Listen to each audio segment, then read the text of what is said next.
At the school, you have to have children. That means the families, of course, who the children really had nothing to do with it. It was their parents who said, "No, you're going to go, to our school." So it's 7 families. Because we knew it was going to be small. We knew there's lots of doubt out there, and we didn't care about that. All we wanted to do was have enough, and enough was 7 for us at our site. There were only 2 sites, one in Honolulu where I was involved starting the site there, and then Pila, my colleague, started theirs in Hilo. Those were the 2 sites. Hilo might have had a little bit more. I'm not sure if it was 10 or 11 children.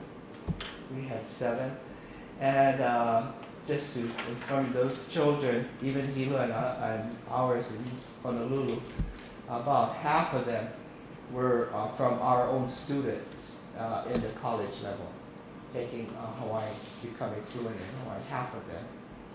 I know at our site, because we were at a church facility, that is a Protestant church. The Protestant church usually has, of course, the main chapel or the church building, and then a meeting hall on the side. And the meeting hall has a little kitchen and bathroom facility, so it was really convenient to have that available. The most convenient thing for us in our site in Honolulu was the minister of the church was a Mrs.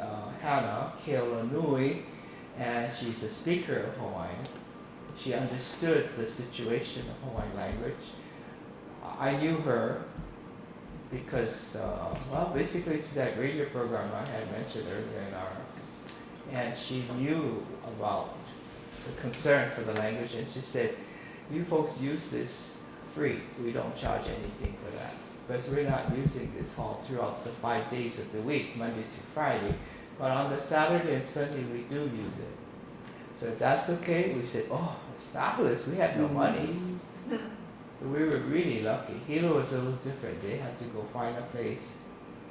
A home actually turned out to be a home, and it had a basement, and they rented the home as if they're going to live in the house, and then they fixed up the basement for the school setting with all the regulations from the Department of Social Services. It had to be set up just like the one even at the Honolulu site.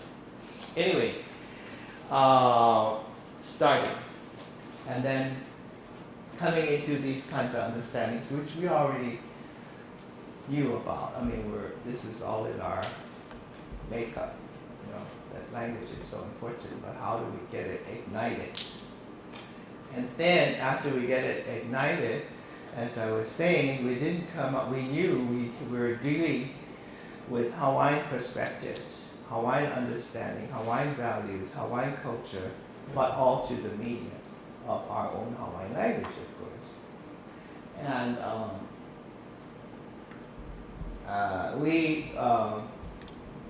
we didn't know how to set up a preschool or how the curriculum. We're teaching at the college level, but we had to do it.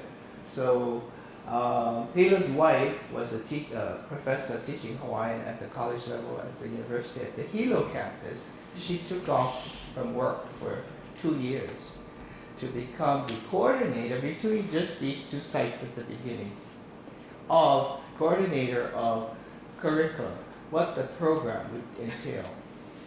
What happens at 7:30 when that parent comes in the door, brings the child, and when the parent comes back and takes the child home, the whole day's program. And that was being worked out. We went to visit other preschools, English-run preschools like Montessori and other schools, to see how they were operating. And we picked up things that we liked. Then we made our own things.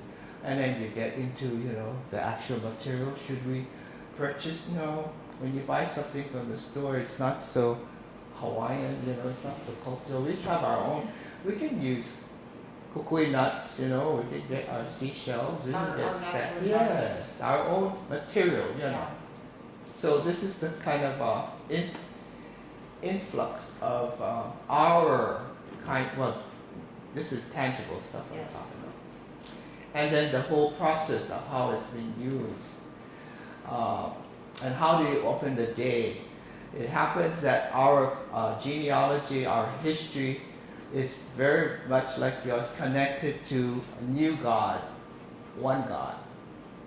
The old days we had several, and some still linger till today.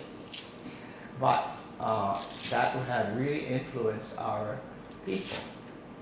So we wanted, of course, to take advantage of the few remaining native speakers that we had that were young enough, and so fortunate where I was, we had native speakers from that little island community, 200 people from the little island called Niihau that happened to have moved to the island of Oahu, where Honolulu is. And I got to know one of them very well. What village were they living in? They were living in Niihau. Well, they came from No, Niihau. on Oahu. Oh, she happened to be in Pauo Road, in Pauo Valley. Because I know you lived in Kailua. Yeah, and Yeah. then I worked in. You know where Punch Bowl is, of course. Yeah, right there. And, It's on the other side. the upside of that is this valley called Pauo. Okay. And she had married a local guy from Papakolea. I don't know if you heard of Papakolea. It's the Hawaiian Homes. And anyway, so I got to know Lolena very well. And so she said, oh, I have a niece, maybe I could ask her, And I said, okay, she graduated from high school. Yeah, she has a high school, but she didn't go to college. And then Lolena herself, she at Niihau, they only go up to 8th grade. But that didn't matter to me because I knew Lolena very well. She's had her own children and she was excellent at taking care of children. As far as that concerned, I was not worried about it. The only thing they didn't have is how they're going to run a preschool. So later on, I don't know when it is, maybe tomorrow, talk that I'm going to present the topic on. It's based on the experience of using native speakers and second language learners in a classroom setting. Anyway, that was the situation with us in the Honolulu site. And then, and also in Hilo, to that extent. We wanted to use our native speakers. But what I'm trying to emphasize is that through the language, you are connected, or you need to be if you, I don't know if you would not notice that you have to connect to your culture and your identity. So this is going to bring us to, of course, a concern to our whole approach to education. Nowadays you hear the term cultural-based education. What other kind of terms they might use? Native, indigenous. Indigenous knowledges. Yeah, knowledges kind of thing. These are buzzwords, huh? Ecological knowledge is really ecological knowledge, especially from native understanding. So we weren't thinking so much like that because the language was just doing it for us. Yeah. I was getting to the example of influence as well, Christian influence. So we opened our day with prayer, Christian prayer, especially with our native speakers from Niihau. They're very strong in the Christian faith, very strong. But we would sing, we sing hymns, and we were singing non-Christian hymns as well. So that worked okay. Except some families had a little problem about praying to a Christian God, young families who were atheists or didn't go to church. We went to that extent. That's another topic that I don't want to get to, but we handled that, and we still handle it till today. We still use Christian prayer, not because we're promoting Christianity or we're trying to convert somebody to be a Protestant. No, it's just our connection, one connection, to make the maintenance of our spirituality, connecting to our spirituality. And we do stories on our gods, traditional gods. We do songs that incorporate acknowledging our traditional gods, because we have those from traditional times. It's a combination that we're using. So for instance, like Pele. Like Pele is erupting on our island, exploding and erupting Right. and venting all her lava out and making our island bigger. And that's where Pele, that's her home. She came through the island chain and settled on our island in that place where they call the East Rift Zone or the Kilauea Caldera area. So we talk about that. We talk about that in a big way because we have to go back to our creation itself. Our, meaning our native, our Hawaiian. And it happens that our Hawaiian documentation of the earliest place we came from is from Po or Lipo. We have a 2,000 plus line creation chant that's called the Kumu Lipo. Kumu is the source. Lipo is darkness or Po. So the source of darkness is where we come from. And our darkness is located up over there, not in the dirt, not over here. This wasn't here in our creation genealogy. And it didn't say that, like Christians say, the Bible says, in the beginning. What does it say? In the beginning what? God created it. God created the earth. Yes, God. There was God. In the beginning there's God. Ours does not say that. It says, in the beginning, Po. Po. Po. Po. If you read our documentation, up in that 2,000 line, for 500 plus lines, it is Po. That is so powerful. And then it comes to some kind of churning of, stirring of life. And then pretty soon comes down to closer to human kind of life. Not on earth, but over there. So that's where we get our godly connections. Pele comes from that genealogy. Kane, Lono, Ku, all of them from that genealogy. And then they connect to humankind. We have descendants from those gods. They have people who are connected, direct descendants. Our ruling class, the blue bloods, the ones that have the high rank, the only reason they have rank is because they're connected to the gods. That's how come they are the king or the queen, and that's how come we had a kingdom. We didn't have a democracy, we had a kingdom. And when they overthrew our last monarch, who was Queen Liliuokalani, that was the American businessman, that was our monarchy. And that was our godly connection coming down from the ages. So when we talk about religion and we talk about praying at the preschool with the Christian prayer, we also connect to that genealogy at a certain point in this history. I'm not going to get into the discussion of, we can talk about religion, yeah? No, I'm not going to talk about religion. Oh my I gosh. was down there in... But I want to talk about how we get to our philosophy. They had a head start down there my son went to, and they were speaking Hawaiian. That was when they started, because I was down there from 86 till 89. Your son went to Punana Leo? To the head start. Yeah, I was going to college first in Honolulu, then I went to Yellow.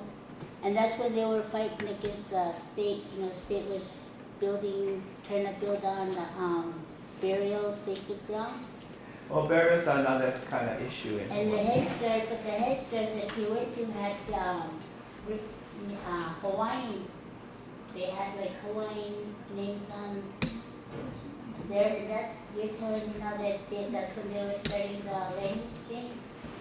There was a head start by the university. No, I'm talking about the revitalization of Hawaiian language through the Hawaiian And it was schools, like in 80s. which is now a preschool we're talking about. 1985. Yeah, he was in head start about And 85.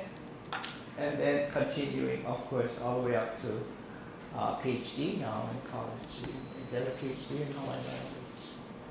That's how we have Lance Twitchell as one of our doctorate candidates. in our program at Kaka'ula, okay, Elipulani College of Hawaiian Language. But now we're getting back to how we didn't have no nothing, how we started, and we don't have nothing, but then we're having something that is getting brighter and brighter because of keeping it going, keeping it alive. And you have to deal with all this kind of issues. And then coming up with the philosophy. So in coming up with the philosophy, I'm going to use some slides here.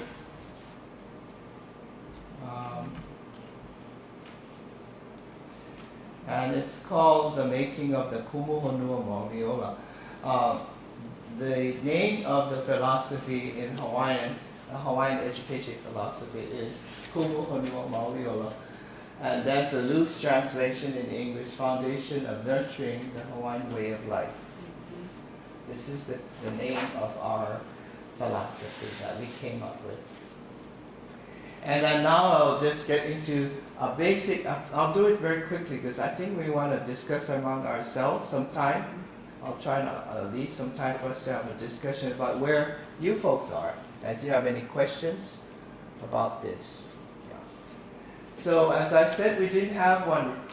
We were doing it, but we were digesting, feeling it out, seeing how this works, dealing with Christianity, our whatever. And then we started to, as I said, try to keep the flame alive. So we're rekindling our language. There's one of our native speakers coming into our little preschool setting. And then there's another name. He's still alive. He's one of the two we have in our community. He's almost 90, but not in good health. So, yeah. And so the first 12 years we were talking about 1984, 85, and then 1986 was at a crucial trial period. So we were in this trial, making sure we weren't going to sink or be snuffed out. And so we did make inroads. We did keep our heads above water. We progressed. And then, of course, using our language and culture to successfully say to the Department of Education that we are doing successful education. For your major concern, whatever their worry is, and ours as well. We didn't want to turn ourselves more white or into English. We wanted to create and nurture our own at the same time. So I said that I think in our panel that there are two standards we're dealing with. And talk about teachers' pay, they only get paid for one standard, but that's how it is. You have to sacrifice. It's hard work. This man is still living. What's his name? What? Oh, his name is Isaiah. That's from the Bible, Isaiah. Kealoha. And then we met up, of course, with our cousins from New Zealand, the Maori people. In 1995, we had a visit from them, and they started to tell us about how they were doing a educational philosophy. Composing one, create one. So we were like being nudged and saying, come on you guys, Hawaiians. And then that 1996, we had we had so many kinds of workshops going on with our teachers. Just happened because we were being nudged. We got together, a smaller committee, and said, well, let's begin to think about this. So we kind of likened this teacher workshop to our breadfruit, which is native bread, grows on the tree, this big fruit. I think you may have heard of Mutiny on the Bounty. Anyway, it's a fruit that has lots of nourishing, starchy pulp, and we, of course, eat this as one of our staples. Anyway, it has a core, as you see, the flesh and the outer skin. So we connected, as in English, I have it, connected we use that to illustrate the basic concepts meaning the spiritual behavior, pertaining to spirituality, behavior, values, traditional knowledge is at the flesh. And knowing about the current evolving times is out the outer skin. So all of this stuff outside here, the outer skin, is everything that affects us, everything. And then inside is our core, that we have to stick to the core. And then our team here, you see Katie, she's a little younger, and a couple of our colleagues back there, joined up, made a trip to Aotearoa, New Zealand, to meet up with, checking out how they were coming up with this educational philosophy of theirs. And they're in New Zealand there, and then they're on their way home now in November 1997. Well, they were there in 97, and then they came back. And then in 98, early 98, we got together. As soon as they got off the plane, in fact, we went out to dinner and they said, look, we gotta get together, we gotta do this. Okay, let's do this. So we decided on who we're gonna invite. And these are the people we invited, 9. And on this major concept, which we're already familiar with, the spirit of life, in Hawaiian we call mauli.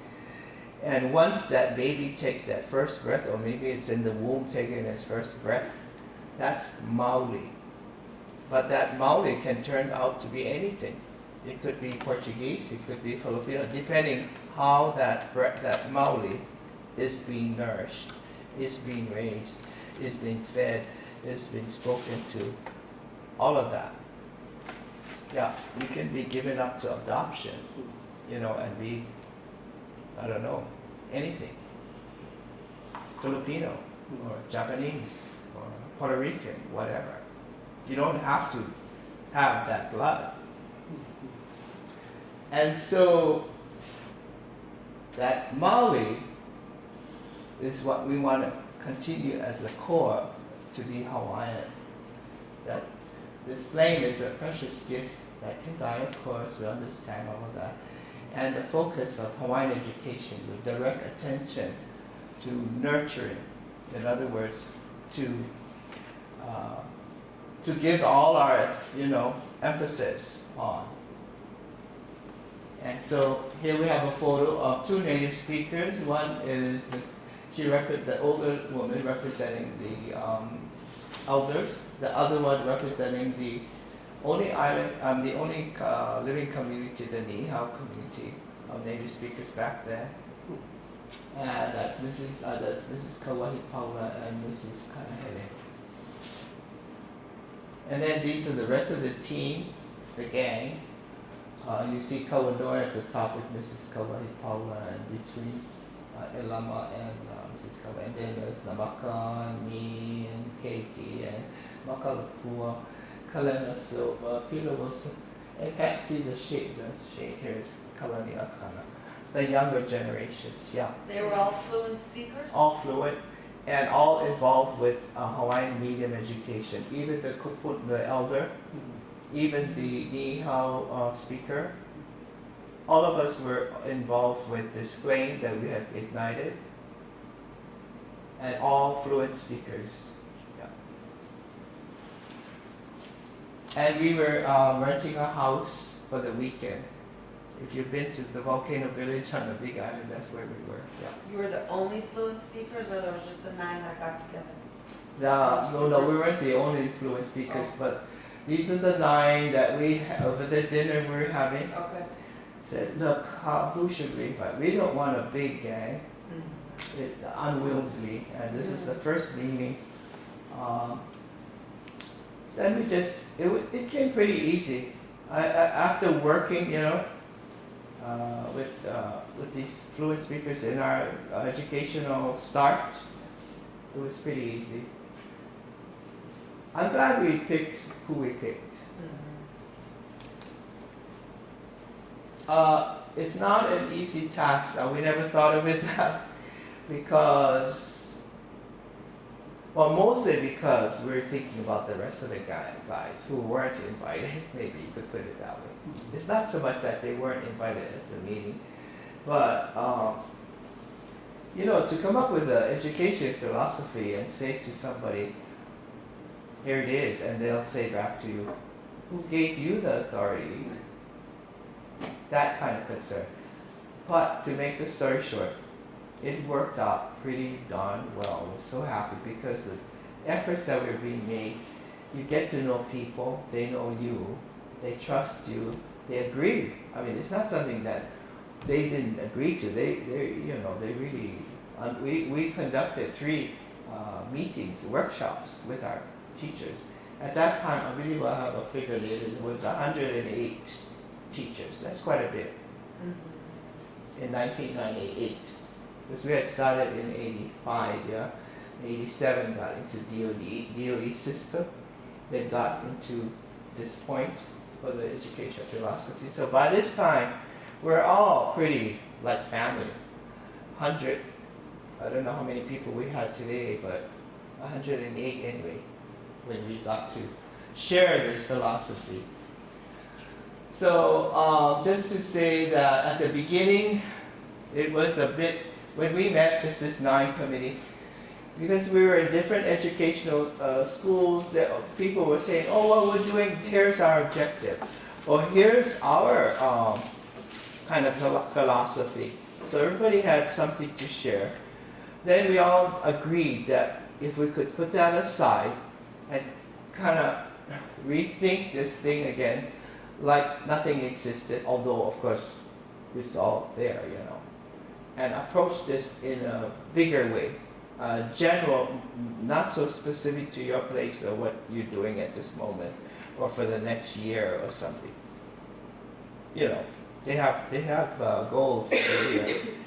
And so we went back to this, of course the word is Maui again. How does this, it's a scientific thing, you know, about how a child gets to be conceived. We all know that part of it, I guess. And then when that bud is ignited with life, that's the Maui within the womb. So we went into the womb, and this is where our kupuna, elder and native speaker, and even us, we knew, okay, the mama is becoming pregnant. What are cultural concerns? What are cultural value practices about pregnancy? About the care for this womb, this baby that the mother is carrying. Those kinds of, how do you say, values we spoke of, we discussed. Then we started to talk about, of course, the birthing, and when the baby first comes out, and those kinds of practices, the actual midwife or the people who are there. And then of course we got into bigger things like you have to separate the baby from the mama, from the placenta.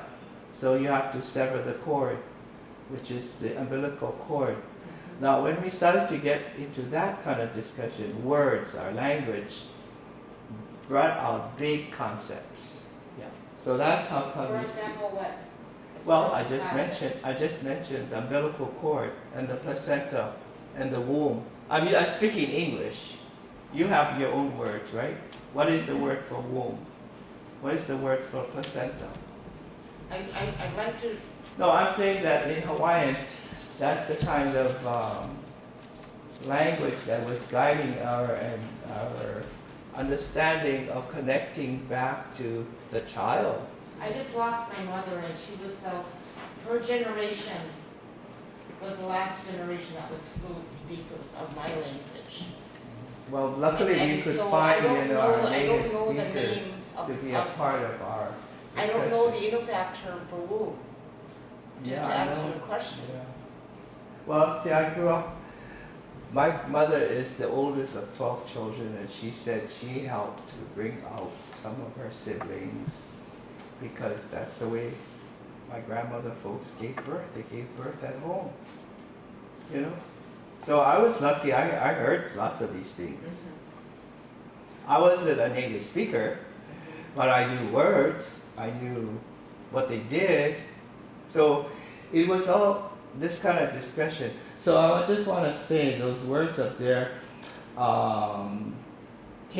maybe I should reorder my slides actually, because let me see if I can do that. Because we're talking about, hang on a minute, here I can do this. Where is my slideshow? I can't.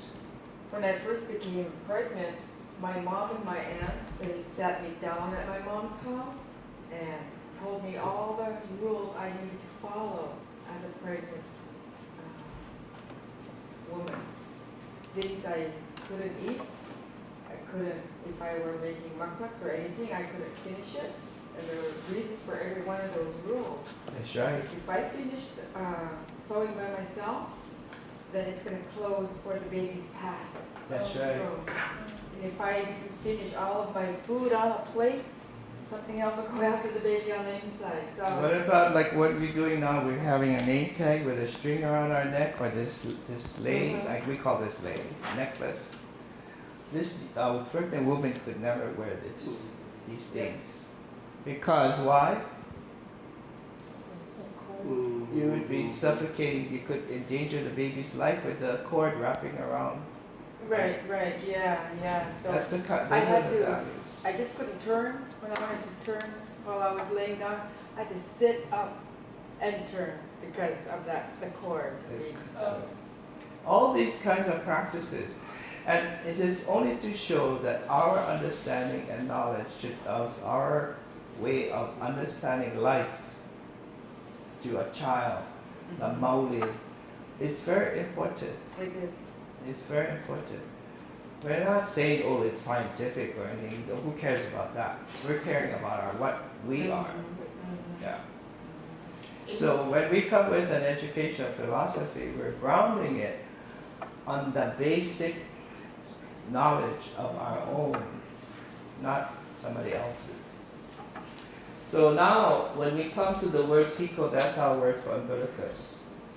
That's the everything connected to, well, the cord itself, the color pico, and what we have now, we have, a little, don't we have picos here?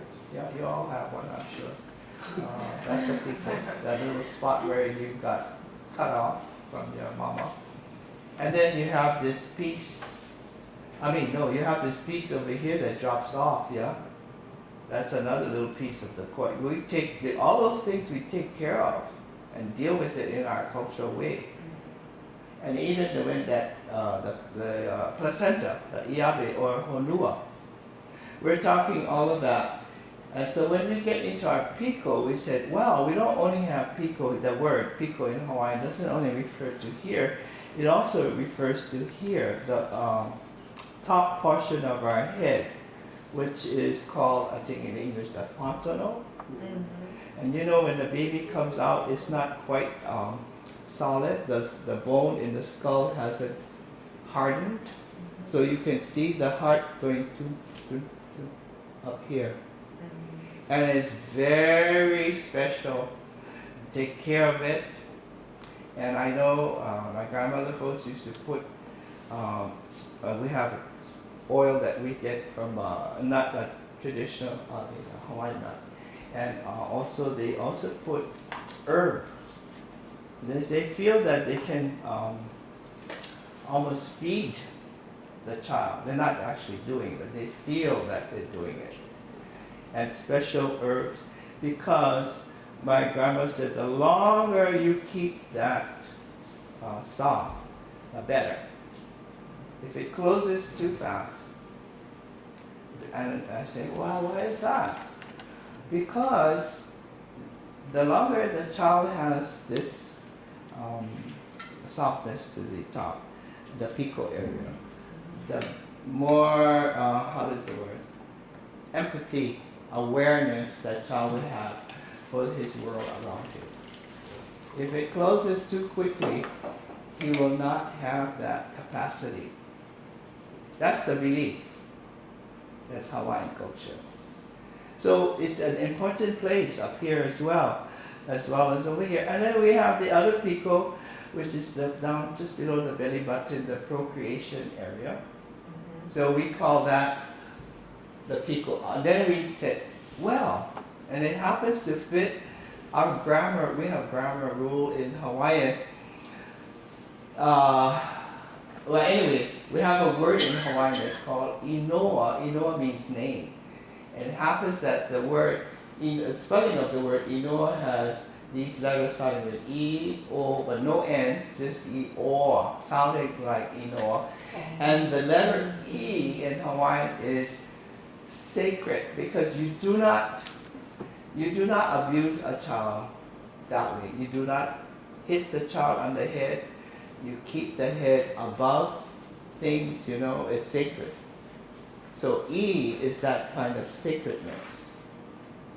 And then O is in Hawaiian grammar is we have two possessive, and O where you have no control, and the A or the A, pronounced A in Hawaiian, where you have control. So you're supposed to have control over all your procreation activities. And then the O is, well, I came out, I was born Hawaiian, I have no control over that. That's the O. And that's where your, right here, connect to your genealogy. Your genealogy, you have no connection, you have no control that you're born, you pick or whoever, whatever you are.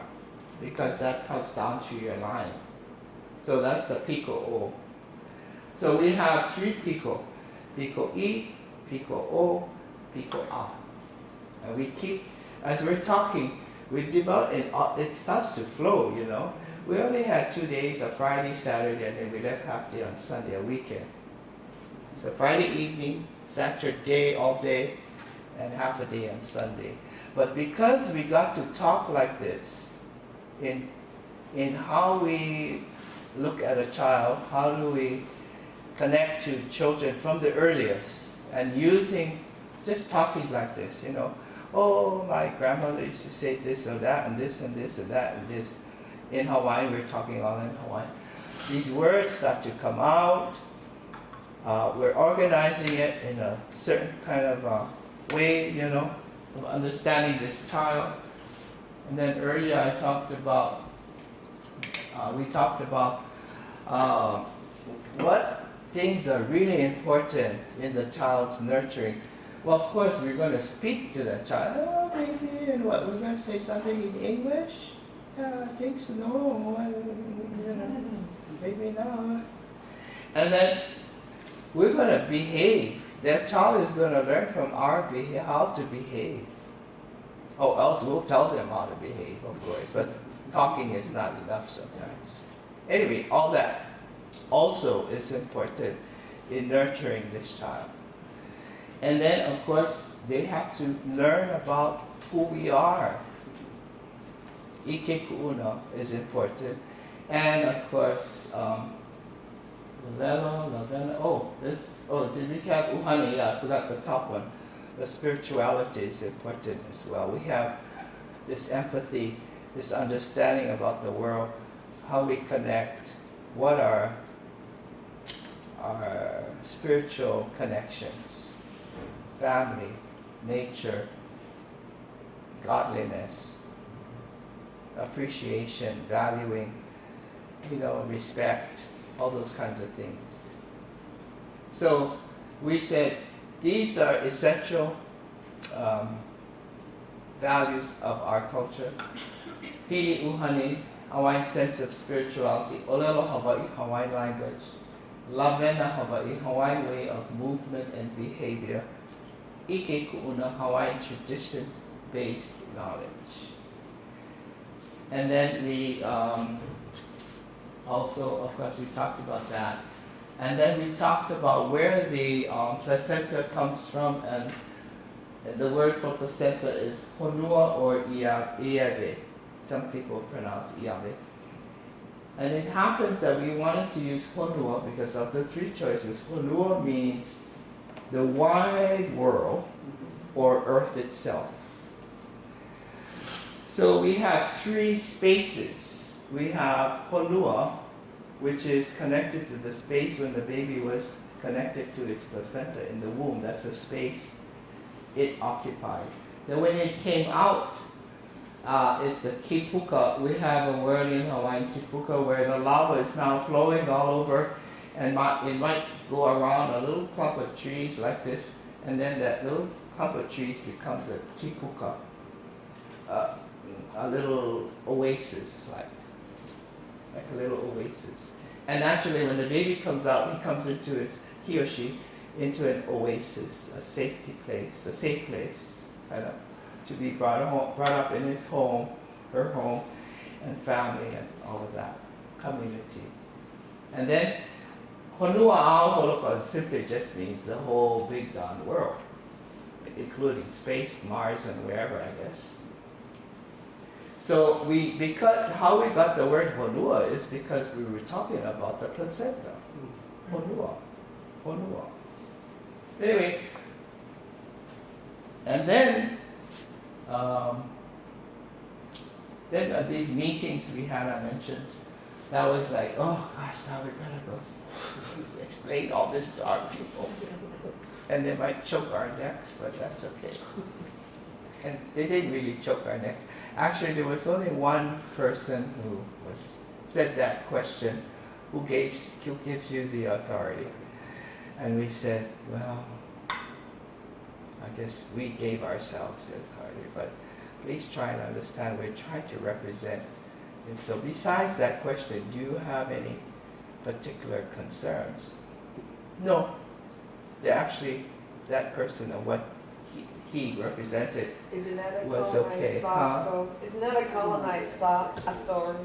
Having It's a colonized thought to have authority. Isn't that what it is? Yeah, in other words, who voted President Trump, and only he has the authority and not you. But you voted, you had a right, you have power. Yeah, but we have to always look over there, and we cannot look. Yeah, That's colonized. yeah, it's a colonized concept. Yes. And we can't be that way, especially when we're trying to make inroads on our own sovereignty. It happens everywhere, even in this setting. Well, we have to try, and the hardest thing is try to get out of that, colonized prison, or whatever it is, captured. And then the street meetings, and then this is just sort of a kind of a synopsis, summary, for documents specifically identifies a formal Native Hawaiian education philosophy directed to those who participate in continuous Hawaiian tradition community identity. It's passed on within and through the Hawaiian language. It confirms this Hawaiian way as integral and viable for formal education and cultivate strength and vitality in living Hawaiian. Some fancy, English expression we have to say to the DOE, we have our own philosophy. And it's basically like this. But now we have a printed text of the Kupuhonu Mauniola, which is the Hawaiian education philosophy. Of course, we did all of this in Hawaiian, and we didn't want to translate it at first into English, but we had to. And then other people wanted to know what it says, other language people. So we have it in Japanese, French, and Spanish. I think we did Japanese because they were one of the first groups who wanted to know what is this about. And then we did French and Spanish because we're in the Pacific Ocean. We're in Polynesia, and Polynesian countries like French Polynesia, Tahiti, and all that is French, and they don't speak Hawaiian. Yeah. And then the other one is Spanish was because the other Polynesian island is Rapa Nui. Chile has taken over that little island. So our cousins, our Polynesian family, we used their languages so they could connect to what we were developing.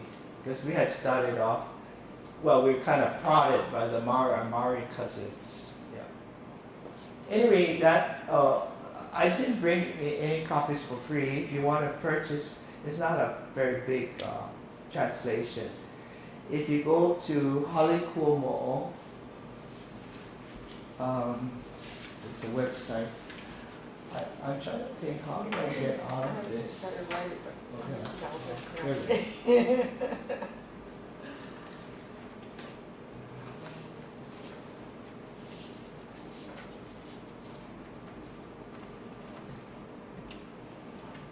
This part.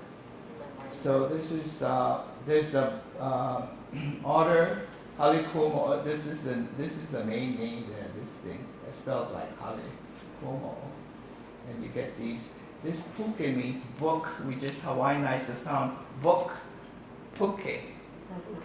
So you can puke oka, order, oka, puke oka. And then you can order, there's in English too. So, and other things you can look up. This website is at Kualono, which belongs to the Kahakauloke, the College of Hawaiian Language. We have a long Hawaiian name, which is the venerable standard of our Princess Ke'ikolani, one of our nobility that we would like to commemorate. And here's the list of books, and I'm sure it's somewhere. Where do you check down what? Click, oh yeah.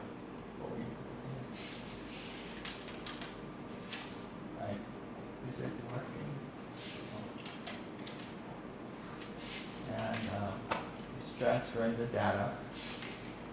And there's an order, and you can look up it's called Kumu Honua Mauriola. It's going to take some time here, so anyway. You can order this book and other textbooks, everything that you want. If you want a little sampling of material that's been created. So to give a brief explanation, at our College of Hawaiian Language, before we had a college, we actually established a small little center for Hawaiian language. Halekuomo is the Hawaiian name. And the Center for Hawaiian Language was established in 1989 because we had already started in 1987 our Hawaiian immersion program in the public schools. And the department said, look, we will allow you this probationary period, but we have to be honest with you, we cannot supply any curriculum. We don't speak Hawaiian, we don't know anything about Hawaiian. Can you post, and when they say can you, it was basically the Punana Leo when we had started our preschools, this gang of people. Can you provide? Yeah, we can. We just say yes. We don't say no. And then also, can you provide teachers? Oh yes, absolutely. All right, then let's check it out. See what you can do. Put it out, Let's see what you can do. And because, in politics, at the legislature, sometimes it's who you know. So I had a former student who was a senator. And said, look, Clayton, we don't have funding. So he got some funding. And we did a portable building. That's our center until today. A portable building. And on the outside in the yard, there's 4 Matson containers, these ugly looking containers. And they put in some air conditioning so we could store our material so we can pack them up and ship them off to the schools for free. Anyway, that's Halikuomo. And also a mandate for Halikuomo is to train teachers. And that's what Keiki Kawaiʻai's main topic is about, training teachers. And all I'm saying is that you can get that book, the published Hawaiian Immersion Philosophy, Hawaiian Philosophy of Hawaiian Immersion Education, through this order sheet, and there's all these other texts. I'm sure there's a way I can search this thing, but trust me, it's over there. And if you need to email them, I'm sure they have a contact and all of that kind of thing. If you went to the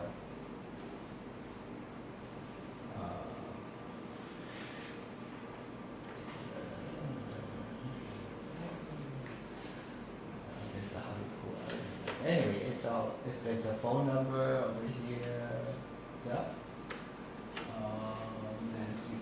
contact, where is the contact?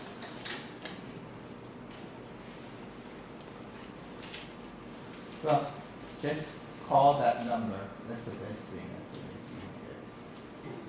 I don't see the email. I don't, I could probably give you, but I have to look at it, I don't know, I haven't memorized. Is that okay? So I just shared an experience with you on what we did. And you don't have to follow the same thing that we did, of course. It's just to introduce something that we went through. And also the sequence, I guess you call it. Yeah, it doesn't make sense for you to make an educational philosophy if you don't have a formal educational institution running. So we did it after we started that little spark first, and see how far we could go with that spark. They might have that went out, with a little breeze, but luckily we could keep it burning a little bit and a little bit more every time.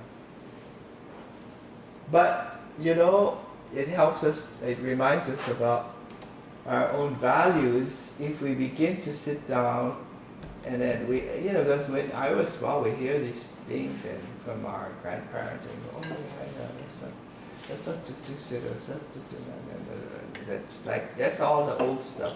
So, Dr. Larry, while you were, as you were growing, and this is a really nice story about, how do we establish a philosophy, and I think it's really important for everybody to recognize, the importance of these kinds of things.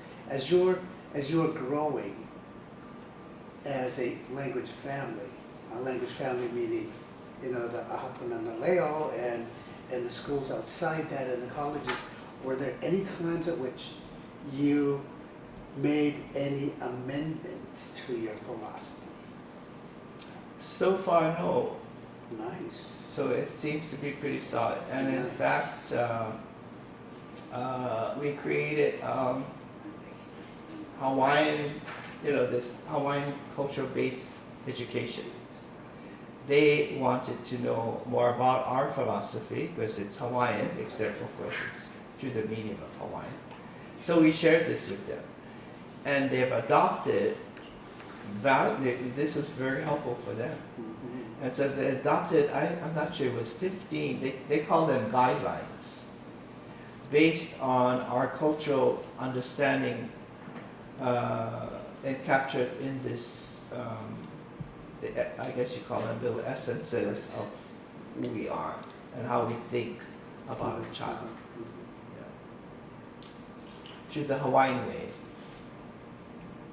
So the opposite has occurred. They've used it to embellish their guidelines. And so far as I know, we use it even in teaching Hawaiian language. All the teachers are very familiar with the so-called philosophy, and they use that as one of the major areas of teaching, not just language, but how the language connects to our Hawaiianness. And then, of course, it's convenient for teachers to say, to say to students, what is this Hawaiianness you're talking about?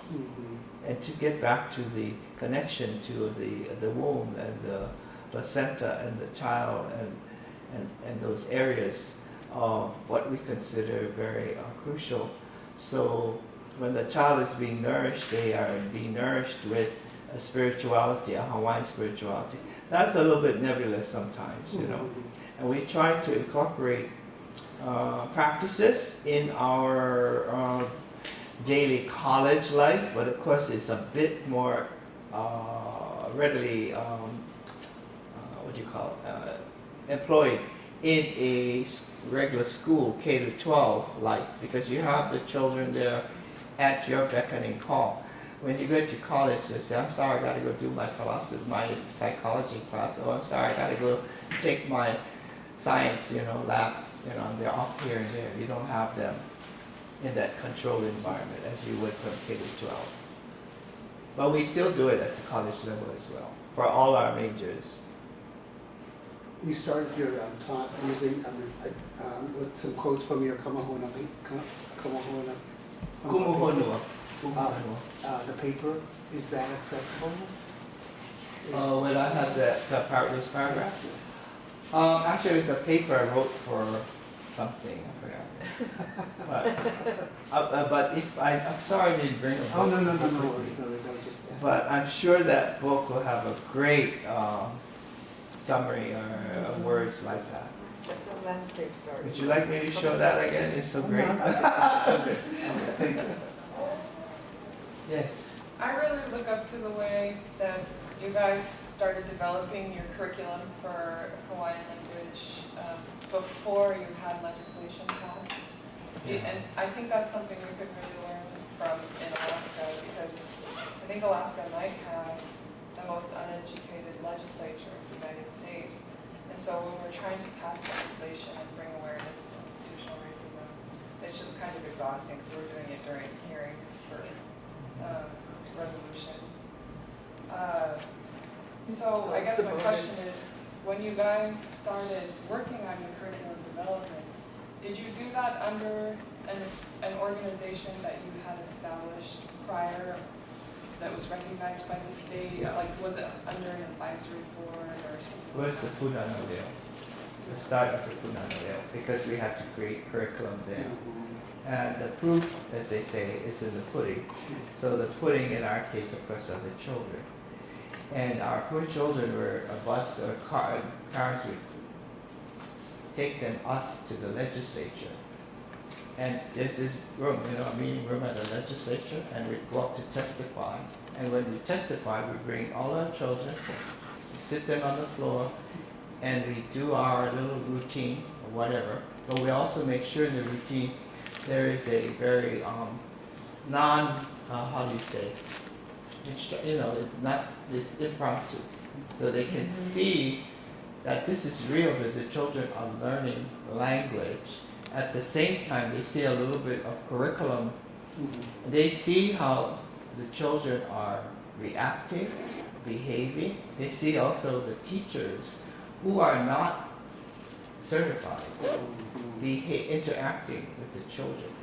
That is the best testimony. I believe that helped us within 3 years. It took us 3 years to get an exemption.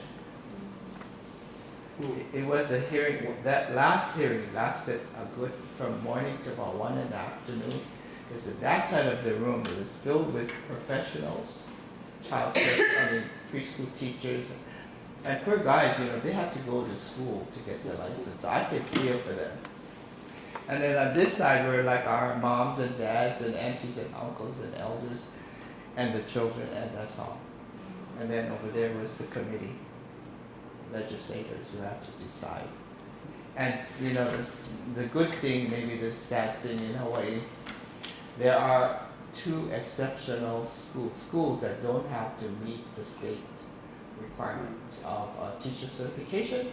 And those schools happen to have been established by missionaries for their children only. In other words, Caucasian, non-Hawaiians. That school goes into I don't know if you heard of Punahou School, but you know where Obama graduated from, that private school.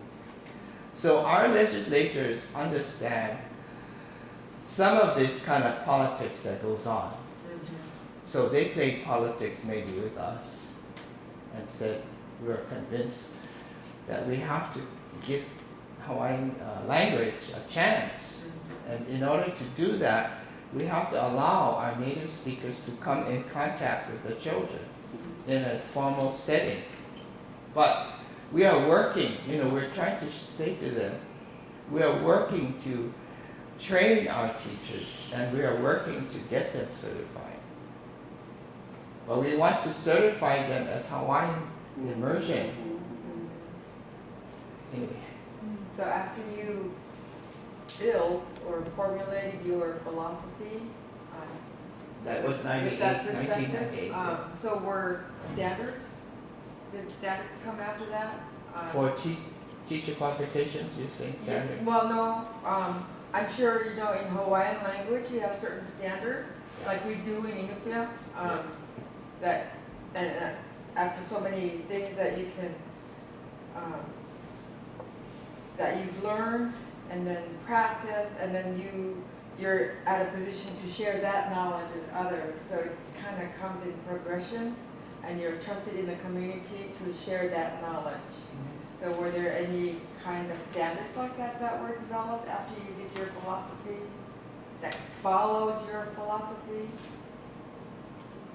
Among ourselves, the standards, Mhm, yeah, mhm. because we have 21 sites, Mm-hmm. and I think only 5 are full-fledged from K to 12 Mm-hmm. sites. The other, so the majority are a school within a school. So, the English setting, and then, Mhm. we have to allow this Hawaiian class to start. And everybody kind of looks in,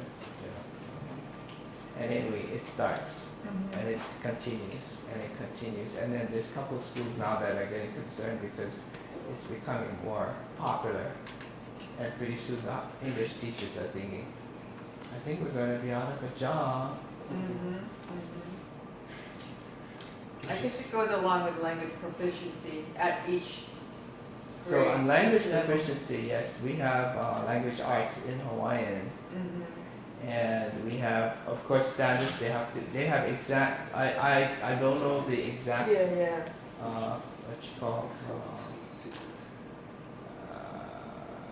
what do you call them? Specific.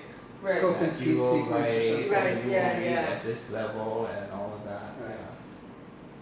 Yeah, we have.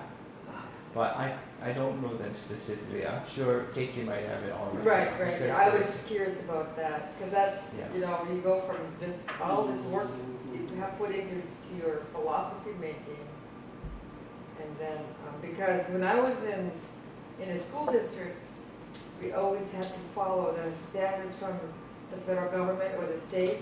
We still Yeah, have to we do have to that, meet. We Yeah. we have 2 standards. Uh-huh. The kind of crazy standards, of course, in language arts is like, I don't know, a word like, what's a difficult word in English? Spelling, coming up with sentences. And you cannot just translate it, because in English it may be hard, but in Hawaiian spelling is pretty darn easy. So it would be kind of silly to have a spelling bee competition because Right. it's too easy. Our language is so phonetic, the orthography. Yeah. Thank God, they didn't screw up with throwing in English and, Greek and Latin and French and everything. That's the history of English. Right. Ours was clean slate. We didn't have a history of writing. A little bit of smarts, through the missionaries, and we had a good missionary from the British Missionary Society from Tahiti. He had already helped with the Tahitian languages. But anyway, thank God they came up with a pretty darn good phonetic alphabet. So our preschool kids can already start to read at 3 and 4. And I think the average age for learning to become, to be literate in English is at about 5 and 6, or maybe 6 and 7. Becoming fully, like when they read, they understand, Right. they comprehend. Yeah. So that's an advantage we have with Hawaiian orthography.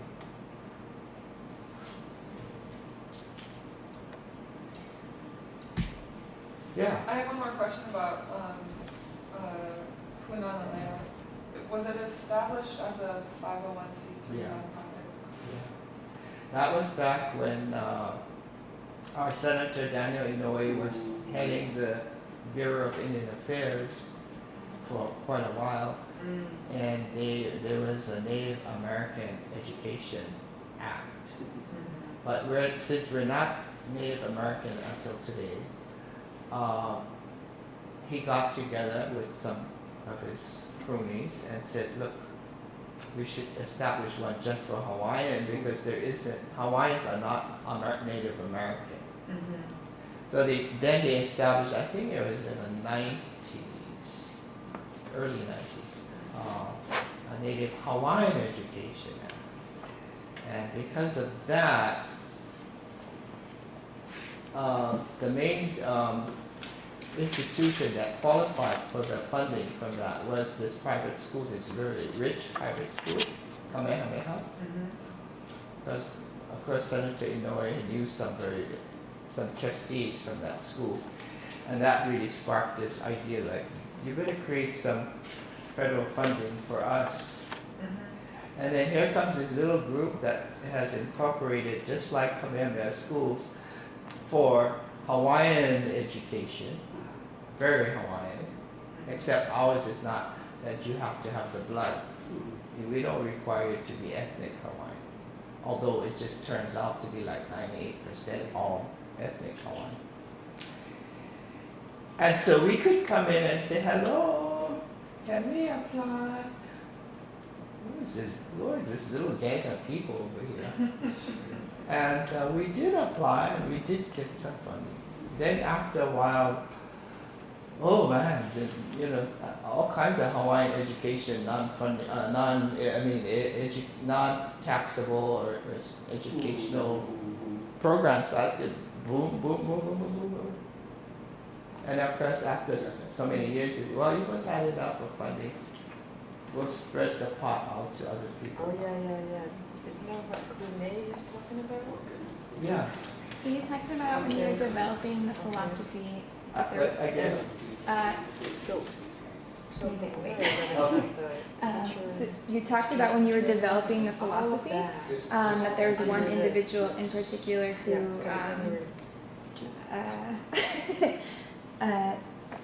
mentioned who gave you the authority, but now that it's been implemented and the program has been established, how do you deal with people who want to be a part of the movement but aren't following the philosophy the way it's been run, right? So the philosophy itself is successful for the teaching of students, but if internally, how do you deal with people who come in and they don't mesh with the philosophy, the educational philosophy that's already been implemented? I think they find out very soon if they're out of the loop, actually, probably, that they really need a philosophy.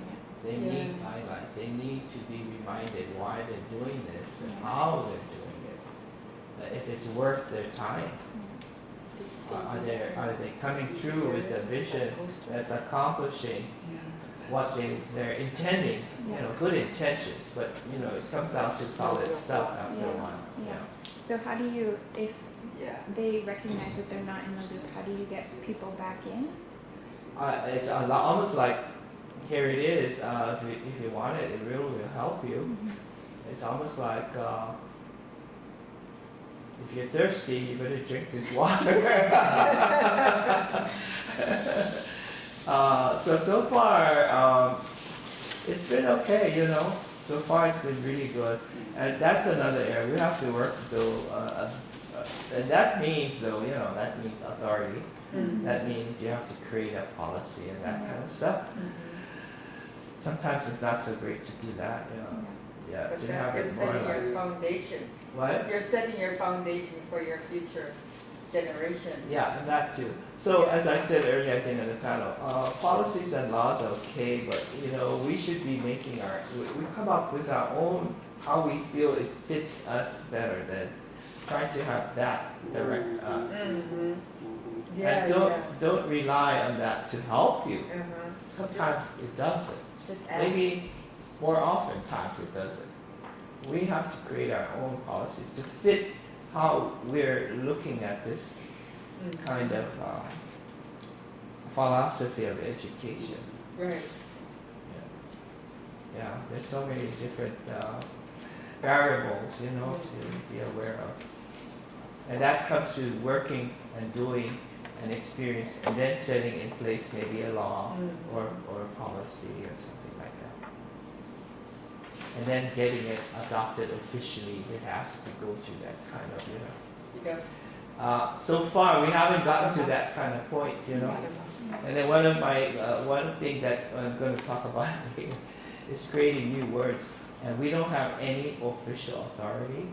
We, meaning this committee, that's called the New Words Committee, the Lexicon Committee.